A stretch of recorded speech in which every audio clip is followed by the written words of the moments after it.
All right, thanks for coming in today. Thank you for having me. Today we have Sakia Dasgupta, CEO of EdgeCortix, one of GHOVC's portfolio companies. We had a couple questions for you, if that's all right. Sure. Fantastic. So firstly, we wanted to ask, why did you start EdgeCortix? Sure. So thanks for having me, Jeremy. So of course, GHOVC made the investment. Before I get into that conversation, we are very happy to have GHOVC as an investor. Why did I start EdgeCortix?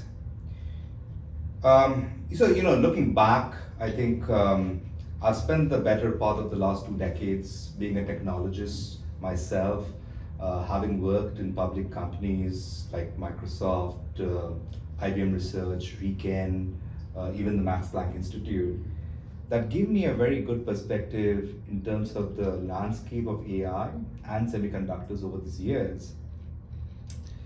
So when I was doing my PhD, just going back in time in Germany at one of the Max Plancks, the area that I was focused on was brain-inspired computing. So how do you actually take algorithms from the brain or take inspiration from the brain, devise algorithms, and then put that into some kind of machines?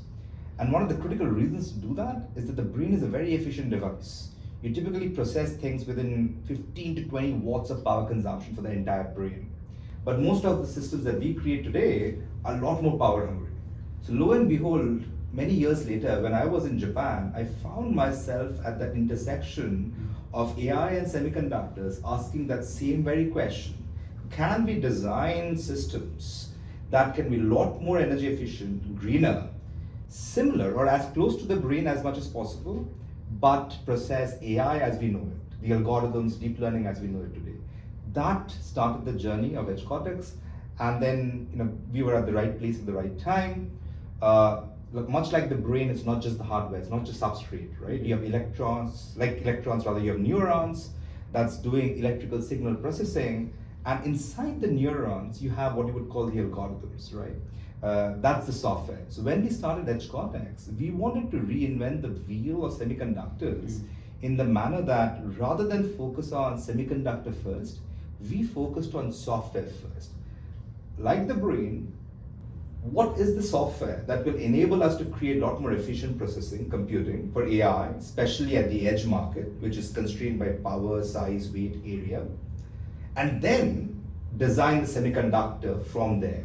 Starting with software, go to the semiconductor or the hardware, rather than the other way around, which has been the established norm in the industry.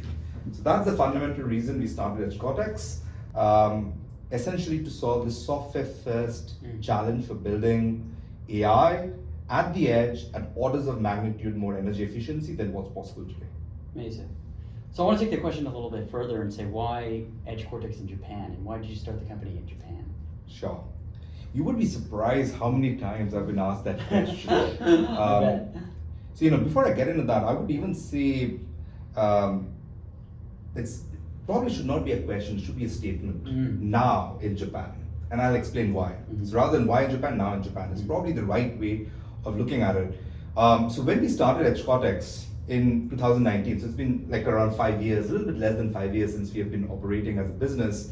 In 2019, while there was a lot of exuberance in the world in terms of AI and semiconductors as well, Japan was still catching up. And historically, over the last 2 decades or so, while the AI industry has created a lot of software as a service companies, SaaS companies in Japan, there hasn't really been a lot of product-focused companies, especially on the semiconductor side. But in 2019, looking at the overall world picture, I felt that was an opportunity because clearly I had seen both in academia and industry, the demand for AI was rising. Much like the brain, everybody wanted to create systems that was a lot more energy efficient.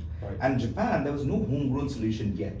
So we made a prediction, a bet, that the future is going to look different, where Japan is going to come back with a focus on semiconductors.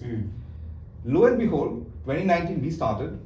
2021, 2 years later, is when TSMC started the development of the Kumamoto plant.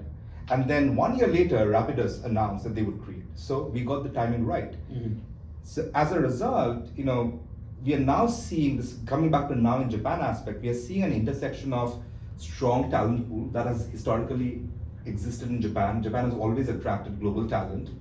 We being a company that is bringing Silicon Valley style business and technology and the work culture. We're able to attract that global talent.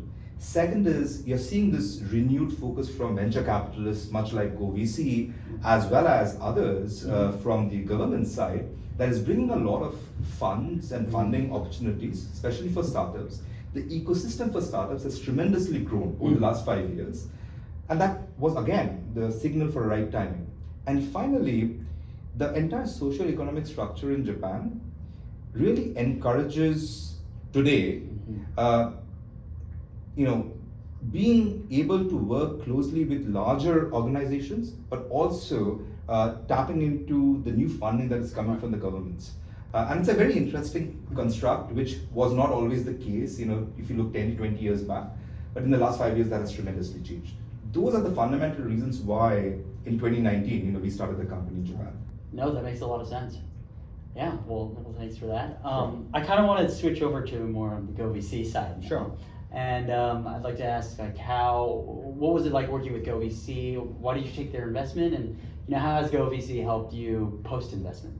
Sure, that's a great question. So, funny thing, I met Shri and Ken, two of the founding partners for GHOVC, at I think a mutual friend of ours had organized a dinner. And I never pitched EdgeCortix to GHOVC until very late. But what came out of that dinner meeting, which was not supposed to be an investment-related meeting at all, was clearly there was this eclectic synergy that I found between Ken and Shri, bringing two different perspectives. Ken coming from the venture capital world and Shri being a successful entrepreneur himself, especially on the semi area as well, indicated to me this eclectic synergy, which you often don't find in many cases. The second aspect that I was really attracted by was their established knowledge in the semi and the edge space. And I think they had been looking at this space for a while.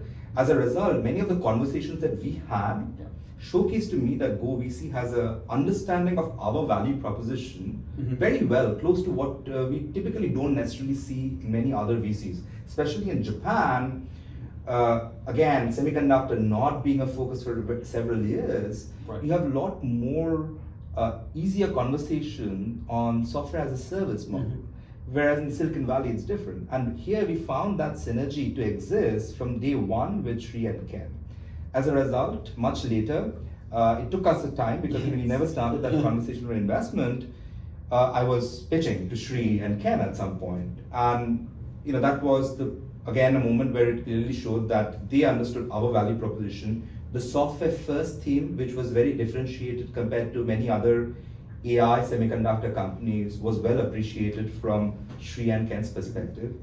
I also found that, though you have global hands-on, it might be perceived as not so founder-friendly. Typically the perception will be hands-off is more founder-friendly, but I've seen the opposite. So I see that from day one post-investment, we are able to see a lot of connections being made by GHOVC across both different business fields as well as with different government bodies, especially in Japan, for potential additional funding.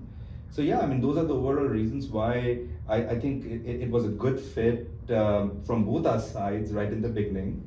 I should also mention the aspect of US and Japan was also a key factor. So we as a company, though we are headquartered in Japan, we are not a Japanese company. We are a company with a very global perspective, headquartered here. That resonates very well with your global, in your name as a VC, the connection between US and Japan. So I think those are fundamental reasons why it is a very good fit. And I think since then, Shri is now on our board of directors, and we are very happy to have him. Well, amazing. Thank you so much. We're definitely looking forward to this investment, and our board and Shri is hands-on all the time and always talking about you and talking about EdgeCortix. So looking for the future on this. No, thank you for the opportunity and looking forward to further conversations. Awesome. Thanks so much. Thank you.